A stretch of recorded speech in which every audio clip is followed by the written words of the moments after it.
Have you ever felt it? Have you ever felt it? That strange feeling. The one that tells you that you are not alone. You look around, you see nothing, but the feeling does not go away.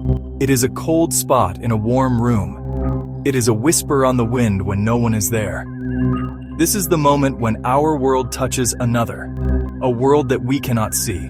A world that we do not fully understand. It is the world of spirits. It is the world of ghosts.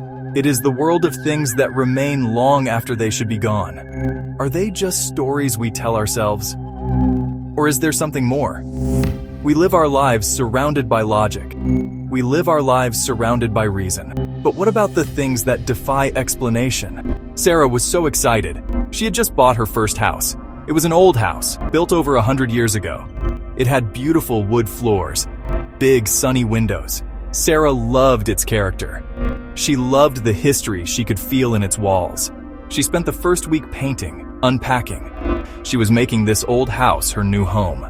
Everything felt perfect. But then, the nights came. And with the nights came the noises.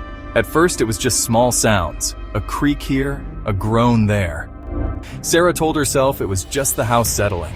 Old houses make noises, she thought. But the noises started to change. They were not just creaks anymore. Sarah started hearing whispers, faint murmurs coming from the empty rooms downstairs. She would be in her bedroom trying to sleep, and she would hear it. A soft, hushed talking. Too quiet to understand. It sounded like a conversation happening just out of earshot. She would get out of bed, her heart pounding. She would creep down the stairs, listening. But every time she reached the bottom, the whispering would stop. The house would fall silent. She was starting to feel very, very alone, but also not alone at all. One night, the whispering was louder than ever. It sounded like it was coming from the living room. Sarah gathered all her courage. She grabbed a heavy flashlight from her nightstand. She tiptoed out of her room and down the long, dark hallway. The whispering continued, a constant low chatter. She reached the top of the stairs and peered down into the darkness of the living room. She reached the bottom of the stairs and flicked on her flashlight. The powerful beam cut through the darkness, scanning the empty room. There was nothing there. The couch, the chairs, the coffee table, all were exactly where she had left them. Sarah didn't even pack a bag. She ran out the front door and never spent another night in that house. The source of the whispers was never found. The house was later investigated by paranormal researchers who recorded strange electronic voice phenomena, EVPs. The voices seemed to be having a conversation, but the words were never clear enough to understand. The house remains empty to this day.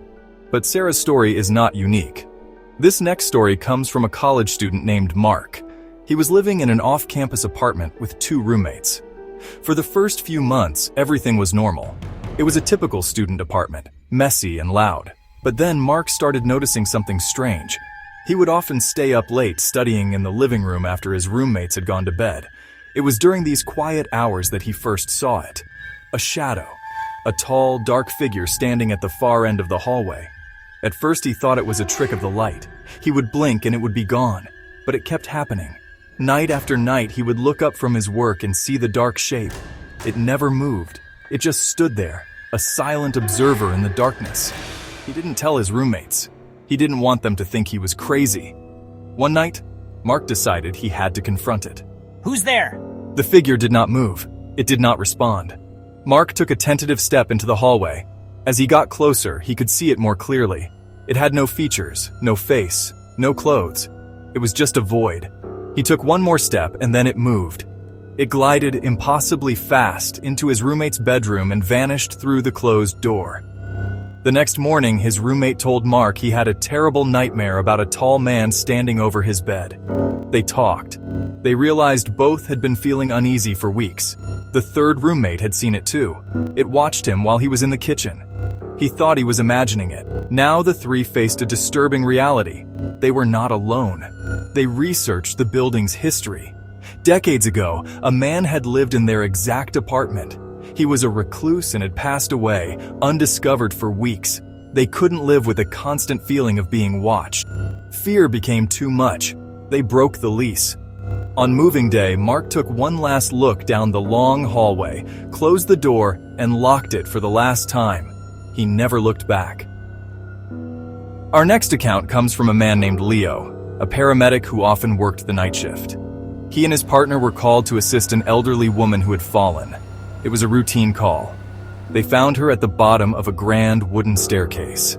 As Leo began assessing her, he felt a strange chill. He glanced up the stairs. The second floor was shrouded in complete darkness. He had the distinct feeling that someone was standing up there. As they prepared to move her, she looked up. Her eyes were wide with fear. She wasn't looking at him. She whispered, "He pushed me." "Who pushed you, ma'am?" Leo asked. She pointed toward the dark landing. "The man who is always on the stairs." Leo slowly looked up the stairs again. For just a second, silhouetted against the faint window light, was a tall, thin man wearing an old-fashioned suit and hat. Leo blinked, and the figure was gone. The landing was empty. As they left, the son said his mother had been talking about a man on the stairs for months. He thought it was dementia. He said his father had passed there 20 years ago after a heart attack and fall. Leo never returned to that house, but the image of the man in the hat stayed with him. It suggested the possibility of residual energy, a traumatic event replaying. This brings us to a different encounter, outdoors. A group of friends camping in a park known for thick fog. Mike, Jessica, Ben, Chloe had hiked deep into the woods to find a secluded spot. They built a campfire and settled in for the night. As darkness fell, a heavy mist rolled in, blanketing the forest in a surreal silence. It was peaceful at first, but the quiet soon became unnerving. Jessica suddenly stopped mid-sentence, staring into the fog beyond their campsite. At first, they saw nothing but swirling mist, but then a figure slowly walked towards them. Tall, slender, indistinct, blurred by the dense air. It made no sound as it walked. No twigs snapped, no leaves crunched. It glided with an unnaturally smooth motion. It stopped at the edge of the firelight. They felt an intense cold radiating from it, a cold unrelated to the night air. No one said a word.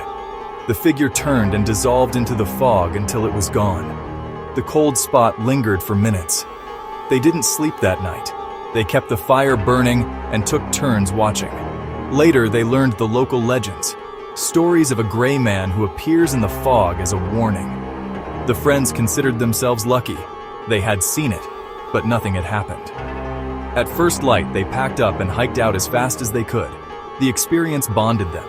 A shared secret, a chilling memory. Was it a lost hiker, a local legend come to life, or something tied to the ancient woods itself? The lack of answers is what makes it so unsettling.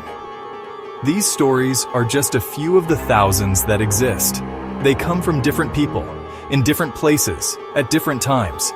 Yet they share common threads. The feeling of being watched, sudden drops in temperature, unexplained noises, fleeting figures at the edge of vision. Skeptics will offer logical explanations. Wind, tricks of the light, stress, another camper in fog. These are valid possibilities. Our brains are complex and can be fooled. We often see patterns where there are none, creating fear out of thin air. But what if the explanations are not that simple? What if these experiences are exactly what they appear to be? Glimpses into a world that exists alongside our own. A world populated by echoes, those who have passed on, or emotions that linger in places. It is both terrifying and fascinating. It changes everything we think we know about existence.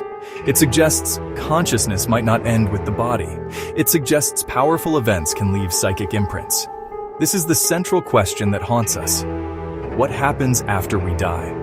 Is there a heaven, a hell, or just nothing? Or do some of us simply stay behind, trapped between worlds, repeating moments, or watching the living go on? The stories leave us without definitive answers.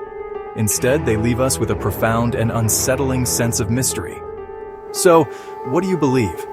Do you think these are tales born of imagination? Or is the veil thinner than we think?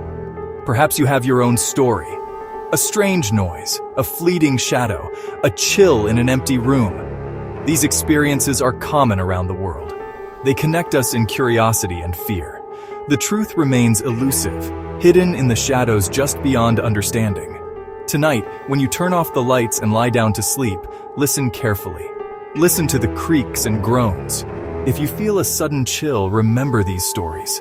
Remember that there are more things in heaven and earth than are dreamt of in our philosophy, and perhaps you'll leave a light on. After all, you never know who or what might be watching. Wheeze.